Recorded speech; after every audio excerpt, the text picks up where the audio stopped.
বন্ধুরা, আজকে আমার মার আর বাবার শুভ বিবাহ বার্ষিকী। তো 21তম বর্ষে পদার্পণ। তার এই উপলক্ষে আজ আমাদের বাড়ি বিরিয়ানি।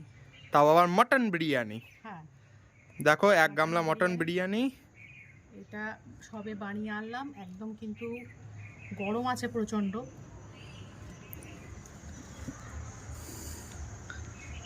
আলুগুলো ভেঙে ভেঙে যাচ্ছে। তো আজকে একটা খুশির আবহাওয়া চারিদিকে বইছে। সুন্দর কালার, সুন্দর কালার এসছে।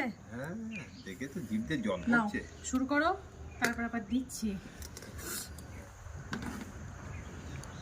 বিরিয়ানিটা দেখুন বন্ধুরা, একদম কিন্তু ঝরঝরে হয়েছে।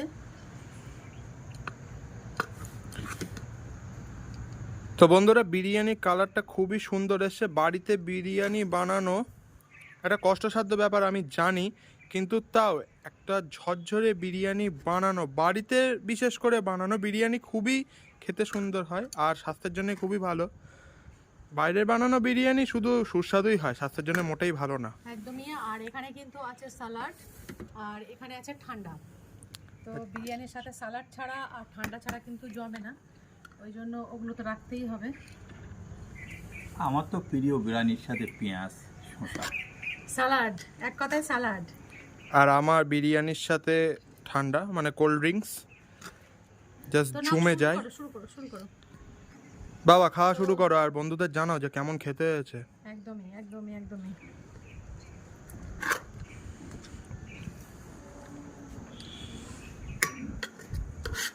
অপূর্ব স্বাদ। বিরিয়ানি, বাড়ির বিরিয়ানি একটা আলাদা স্বাদ। আমি দোকানের বিরিয়ানি কিনে খেতে পারি না, আমার শরীরের পক্ষে খুব অস্বস্তি হয়। সেই জন্য আমি এক কথায় আমার ওয়াইফকে বারবার বলি, আমার বাড়িতে রান্না করে দিতে হবে বিরিয়ানি। আমি বাজার থেকে বিরিয়ানি মোটেই খাবো না। আর মা যেহেতু সব রকম রান্নাই পারে, তো কোনো অসুবিধাই নেই। আর ওই জন্য সবকিছু বানাতেও হয়। এটা ঠিক কথা। তো বন্ধুরা, আসুন তাহলে খাওয়াটা শুরু করা যাক।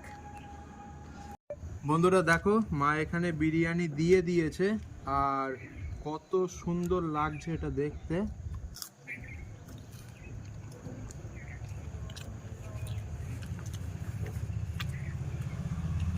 তুমি কিছু বলবে? এর অতুলনীয় স্বাদ, মুখে বলার কিছুই নেই। আচ্ছা, তুমি তো জানো আমি বাজারে বিরিয়ানি মোটেই খেতে পারি না। আর অবশ্যই মাটনটা কেমন সিদ্ধ হয়েছে? মাংসটা আমি সেটাই বলতে চাচ্ছেন যে খুবই নরম হয়েছে আর খুব ভালো সিদ্ধ হয়েছে। মাটন যদি ভালো সিদ্ধ না হয় মোটেই খেতে ভালো লাগে না, একটা চিট ভাব থেকে যায় ওর মধ্যে। এখানে একটা ডিম সিদ্ধও আছে আর আলুগুলো খুব সুন্দর সিদ্ধ হয়েছে।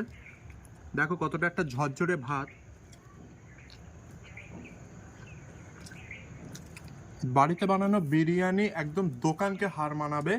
যদি তোমাদের রেসিপিটা জানতে ইচ্ছা করে তো অবশ্যই কমেন্ট বক্সে লিখে জানাবে, মা অবশ্যই এ নিয়ে একটা ভিডিও পোস্ট করবে পরে।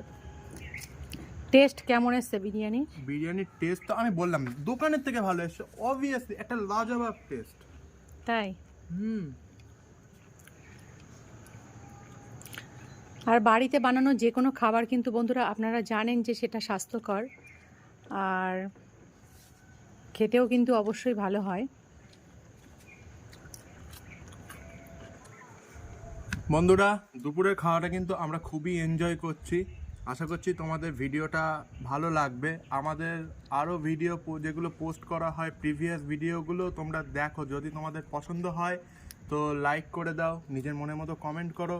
যারা আমার এই অ্যাকাউন্টে নতুন আছো অবশ্যই আমাদেরকে ফলো করে দাও, পাশে থাকো, সাপোর্ট করো। আর ভিডিওটা তোমাদের চেনা পরিচিত মানুষদের কাছে শেয়ার করে দাও। আজকের দিনটাতে আমার অনেক প্ল্যানিং আছে আমার মা বাবাকে নিয়ে, যেগুলো আমি আস্তে আস্তে সেলিব্রেট করব আর তোমাদেরকে দেখাবো যে আজকে সেলিব্রেশনটা ঠিক কীরকম হতে চলেছে। তো বন্ধুরা, বিরিয়ানি কিন্তু আমাদের কম বেশি সবারই খুবই ফেভারিট একটা ডিশ। তো আমিও কিন্তু তার থেকে বাদ কিছু যায় না, বিরিয়ানি আমারও ভীষণই পছন্দের।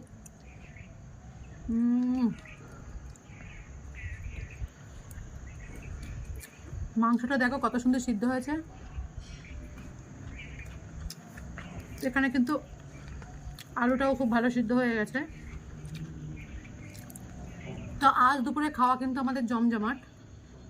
তোমরা কে কি আজকে রবিবার দিন খেলে সেটা কিন্তু কমেন্টে অবশ্যই জানিও।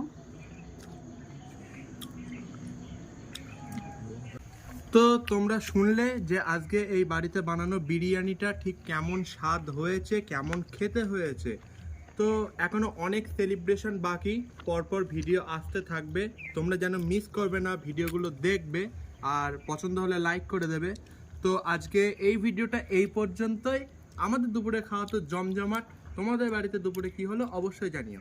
Bye bye.